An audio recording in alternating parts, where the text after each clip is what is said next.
So we're here at Footscray Park on Wurundjeri Woi-wurrung country, and we're participating in the Little Long Walk for Reconciliation Week. And I think this is a really lovely example of the VU community coming together to really show that we stand for truth telling, we stand for really standing behind always was, always will be Aboriginal land. And I just feel really lucky to be able to show up and remind myself of the privilege I have to walk on these lands and teach my kid to grow up on these lands. And it's our duty to care for it and protect it and tell the truth about the country's history. Doing a Little Long Walk recognises the importance of how racism needs to be addressed in this country. And so people need to think about that and the reasons why the Little Long Walk actually exists.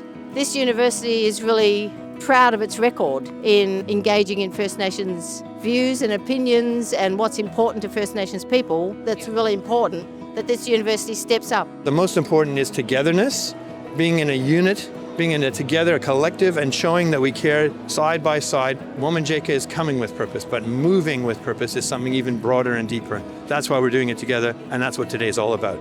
To me, this is part of what we do every day, really, which is trying to, promote reconciliation, but also promote truth-telling and the process of cultural understanding in Australia that's not really been existent. I think it's really important for us to take the time to stop and think about where we are, what this land means to the thousands of generations of Indigenous people who have lived here, and just to make sure we keep that alive in our community. I think it's really important. Just having these sorts of things and standing together in solidarity, I think is probably one of the key things about today, that this walk means more than just a walk. And I really thank VU for the effort that goes into what you do, not only today, but what you do year round. It's important for all people to come together from all different cultures and backgrounds. That's what Michael's messaging is all about.